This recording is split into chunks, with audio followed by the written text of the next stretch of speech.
Well, it is Oliver's birthday today, and we are all headed towards the Toronto Blue Jays game. It was a kind of a last-minute thing. Ollie had got an Ellie De La Cruz jersey, which he won't be wearing today, and a shirt and some cleats, and he's pretty pumped. But we're heading down to the Blue Jays game to cheer on the Toronto Blue Jays, who are not having the greatest year.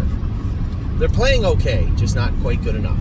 We've been there with lots of horses too, so know the feeling for sure. So last night I didn't get to update you guys last night on what was going on. Victory Blue Chip raced good. Man, did you watch the race? No, you wouldn't know. He got beat, and no, Ava and I were cheering him on. I thought he won, and he just, and I mean just, I thought he won the race, and he just got beat at the wire. Raced very good. Hallie in the Clouds did not race good. She was a poor fifth. And I told everybody after the race, she's going to come to Pennsylvania, I think, Ohio first. We'll get a look under the hood. I think she'll do her better work in the Meadows anyway. But get a look under the hood, see what we're dealing with, see what changes we might make to Hallie in the Clouds, and then see what's going on with her. Hopefully we get her back on track. I won't close the door on my way out of Ontario with her. We'll leave that open in case we can get her firing. It's always the way. Somebody calls me right when I do my video.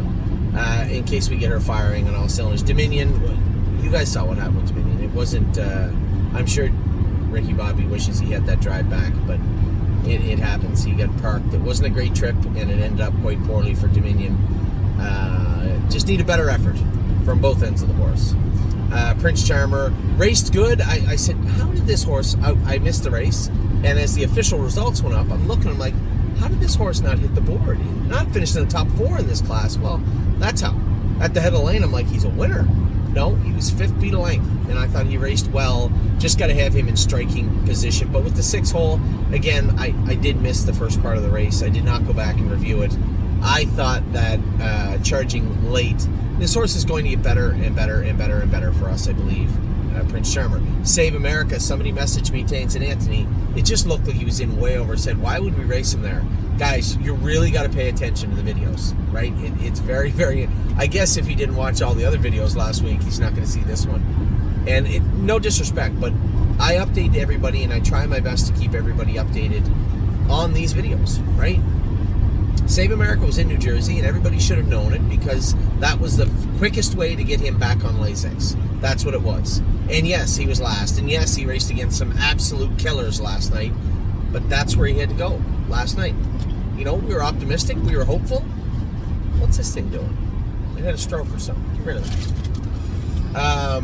Just hit the X. I don't know what it's doing. Oh, the cord hit something.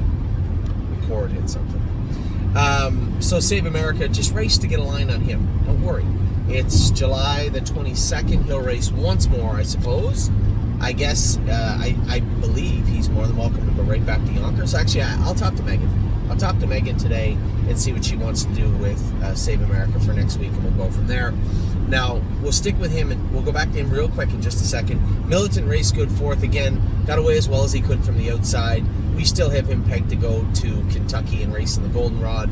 I just don't think 3 wide down the backstretch. But the 8 hole, what are you going to do? Hunter played the hand he was dealt, did the best he could, and that was that. So that is where we were and where we are. And now going back to Save America, the reason I wanted to circle back to him was yesterday we purchased a horse, Rock Shining Star. I did a video about it. I sent 1, if not 2 videos out. And I told everybody at 10 a.m. the shares would be up. And in fact, Wendy was a little late putting them up, I believe. Maybe I'm wrong. I looked at 11 and there's still lots of shares left. So I assume they were just put up. But those are the shares. So I don't want any emails from people tomorrow saying, Anthony, when are the shares going up? I didn't get a chance to buy any shares. Yes, you did. I saw them go up, and there's still shares available an hour and 40 minutes later. So this horse here will also be going to Prince Edward Island. We bought him to race on a half. And yes, it is not lost on me that he does not show any half-mile track lines.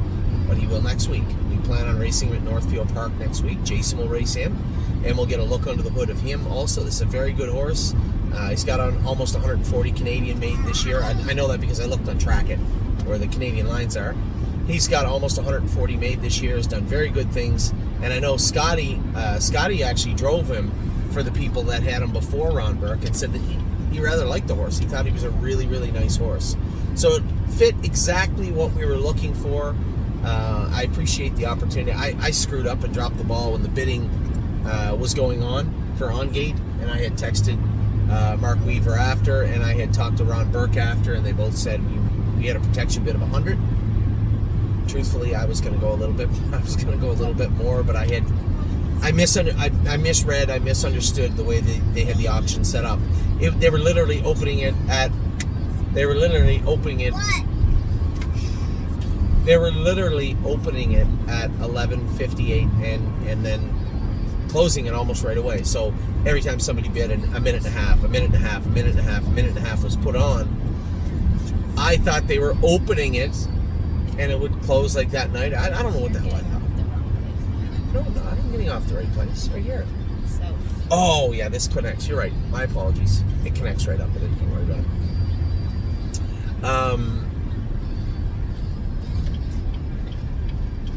I need over here, buddy. Thank you. Where's it got me going here? Oh, it's getting me back on. I'm sorry. Yep. I see. Or can you go right there? I wouldn't. Technically, you can, I suppose. Pretend you're turning. All right, I'll do it. What was I talking about? Rock Shining Star? Yeah. Probably. So the plan is to take this guy. Or no, I was talking about how I screwed up the bidding. Anyway, all fixed now. We ended up probably getting the horse for a little bit less than we were going to pay. At the very least, probably $2,000 less, or as much as $10,000 or $12,000 less. So my mistake was fortuitous one this time around. So we bought Rock Shining Star yesterday privately from Ron Burke and Mark Weaver for $100,000. He is ours now. What shares are left are the shares that are left on there. I'll be reaching out to all our clients that bought shares tomorrow, bigger chunks of shares, to ask them if there was any extra, because I'm sure when I wake up tomorrow I'm going to have at least 2 or 3 emails from people saying, oh, I got shut out and I didn't know that you bought this horse. I get it. Everybody's busy, right? We're going to the Jays game. Everybody else is going everywhere, and I can't expect that everybody is staying glued to their... This does work. Glued to their computer screens, so to speak, when it comes to what we do here at thestable.ca. So I'm doing my best, hopefully, to accommodate everybody. But Rock Shining Star is our horse now. He will likely race next Sunday at Northfield Park, and shortly thereafter head down to Prince Edward Island to join Save America at the Jamie Smith Barn and race in the Gold Cup and Saucer. 2 horses for the Gold Cup. Now, a number of emails after, Anthony, where are they going after? I don't know yet. I'm not sure yet. I would suspect that Save America will either, if there's a class at Yonkers, great. If there isn't, he'll likely stay around Northfield Park. He is a half-mile track. I don't want to call him a specialist, but he does enjoy racing on a half-mile track, and it's a good spot for him to be. And the other horse, I'm not sure yet. I'll tell you what I had said to a couple of our clients last week was, when you buy good horses, you generally have places to race them. Sure, there's going to be lulls where maybe the classes don't fill and you have to look at moving them around, but there's always a place to race a good horse. So that is that with what is going on. Now, very pleased when I woke up today. Obviously, I got a big smile on my face. Just so tickled with the way that Time Is On My Side raced yesterday. I didn't expect that. I expected to fight tooth and nail to get into the Adios, not become an outside contender. Sure, it looks like Todd McCarthy's horse and David Miller's horses are layovers, but that's why we race them. No one really knows what is going to happen, right? And the one thing is, we're not going into the race a 40-1 long shot. We had the 3rd or 4th best mile yesterday as far as how the horses looked. Right, sure, James's horse, the horse with the big white blaze, nice horse, got picked off late in 49 and a piece. We're no slouches either. 26-2, 150 flat. That puts them right in the thick of things, and I'm really excited, optimistic, fingers crossed, and extremely hopeful about the draw. But if we draw okay, we get a good trip, and they don't, who knows? Who knows what happens? So I'm very, very happy with the way yesterday went, and my trip to Kentucky. You know, whether it be the way that Atrant and Rosetta raced, or whether it be the way that the horse is trained in Kentucky, I'm really optimistic for Eric and Kathy also, but the way things are looking in Lexington. I know they're working hard and they're worried there'll be a bunch of horses down there. If a horse like Militant doesn't fit, that's fine. And if somebody's not racing well, that's okay too. I think when push comes to shove, in the heat of the battle, in the second come third leg of Lexington, Eric and Kathy will have a solid 10 horses down there for us, which is exactly what I would like to have. So, where are they going to race? I don't think we're going to start anybody in the top division. Memento Mori is going to start in the B division, same as Memory and Imagination and Pickpocket. The one surprise might be where we decided to start Gymboree in the middle, also in the $30,000 division.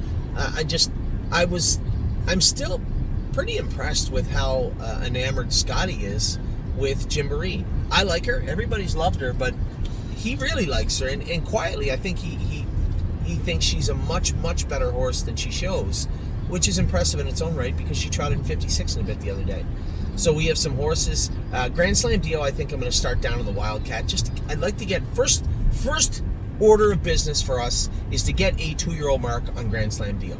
That is very, very important from my standpoint. She trained the other day in 59 on a deep track. I would be disappointed if she didn't trot 56, 57 next week at Lexington. Same goes for Westland Warrior. We're going to start him in the C division, not the Wildcat, but the C division down there. Who else do we got? Help me out here. Memento Mori's in the B. Memory and Imagination will start in the B. Pickpocket will start in the B. Arson will start in the B.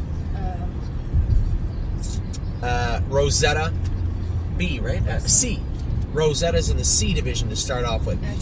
Atron's going to be in the C also. The only reason I said C for Rosetta, I want to see how she handles the track. If you watched the replay the other day, a little choppy coming off the car, a little choppy a couple of times going into the turn. When I put her in top speed, and when I had her at top speed, she was fine.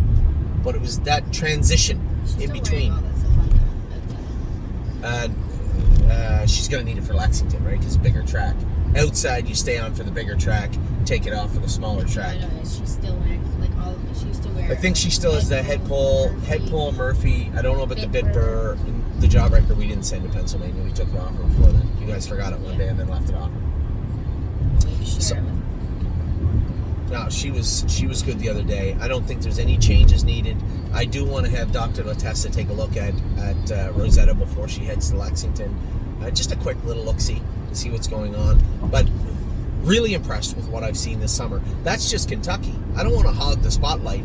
Ontario, thoroughly pleased with what I saw the other day what I heard the other day from Chicago Hall. Schooled in 2 minutes, very polite, very strong, very obedient, no blood, not a drop found. Now, he was on Lasix, but that's fine. That's why he's on Lasix.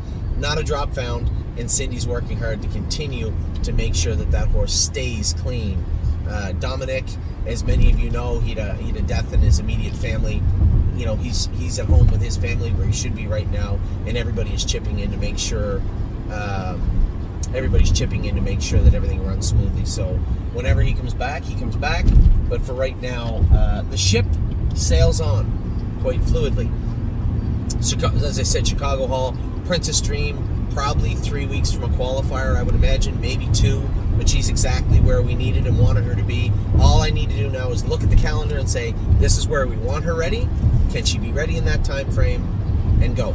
And that's exactly what we're going to do. Gaslight Hall, they said, trained awesome the other day. In fact, Danny, who knows all those horses, raved mostly about Gaslight Hall and how impressive he was, which is great to hear. Who am I missing here? Masha was good, but I'm missing one other. Chicago, Gaslight, Masha. Resolve indeed is schooling on Tuesday. So I got a good chance to talk to Harry about all his horses also. And make no mistake, there's a lot of our clients saying we don't really hear a lot about the Illinois horses. I was truly impressed with how far Allie's Got Grit has come. If you go back and look at my videos way back in January, February, I told you this guy is a month behind everybody as far as mentally understanding his job, and it will catch up. Now, I really did think he would catch up quicker, but his mile the other day in 2-1 at the Meadows was a very, very good mile. I was really, really impressed with him. And then what a lady, what a night. As I said to Amy, I'm going to make sure she qualifies Tuesday. What I might do is Tuesday after we're done with our trotting fillies in Tuesday, after we're done with our trotting fillies in Scioto, I might drive right to the Meadows, actually, just so I can get up early enough to get to Tim's barn to go with What a Lady, What a Night. Because if I want to pivot, maybe throw the hobbles on her, which I really don't think she needs, then I will. And I won't hesitate. Tuesday's a big day for the state of Illinois. I want to make sure that all of our horses are ready to go. They'll be joining Jim Eaton very, very soon in the land of Lincoln. How'd you like that? See, land of Lincoln, see that? So that is Kentucky, Ontario, Illinois. What else do we have? Pennsylvania. Arrowhead, Hanover. Threw me a little curveball this week. I thought, he can't school Tuesday, it's Friday. He's going to have to train him tomorrow. I'm glad I looked on the calendar. I just thought that the Arden went the same day as the Adios. I was excited. I'm like, oh, Arrowhead Hanover's going to race. It's going to be really cool. Then we get a chance to race in the final with Time Is on My Side. And then I looked at the calendar and realized Arrowhead Hanover races on Friday. That's exactly when all our pacing fillies are supposed to go in Scioto. Can't do both. But if push comes to shove, I'm more confident in saying that our fillies will be fine without me in Scioto than Arrowhead will be in the Meadows. Now, this will all depend on the draw. This will all depend on how the horses look going into Friday. I would love to be able to make both, but I can't. So we'll see how everything shakes out on Friday. That's a big question mark for me. But Saturday, I guarantee you, I know where I'm going to be. I'm going to be at the Meadows racing. Time Is on My Side. And then when I've done that, I'm going to head directly to Kentucky. Sunday, Monday, we'll be racing. And as I said to Eric, just list Scotty on whatever. I'm going to go with Grand Slam Deal. I'm going to go with Westland Warrior. List Scotty on everything else. No, Rosetta, I'm also going to go with. You can list Scotty on everything else, and whatever he can take, and whatever he can't, he can't. And I think that's pretty fair. I with all those big trainers down there, I find it really hard to believe that Scotty's going to be able to take Pickpocket and Memory and Imagination and Memento Mori. I hope he can, but we'll see. We'll see how that plays out. So that's where we're at right now. Just a quick update for everybody on Oliver's birthday. Really happy with the way things are going. Happy that I get to spend the day with my family at the Blue Jays game. Hopefully they can win, which would be wonderful. And tomorrow evening I'll be back at Northfield Park to race Rosa and AJ and Sox and all the rest of the other horses. So with that, I'm going to let you go. I hope you guys are having a wonderful weekend. Just a great. I hope you're all spending lots of time with your families. The weather's great here in Ontario. I hope it's great wherever you are, and I will talk to you all very soon. Take care.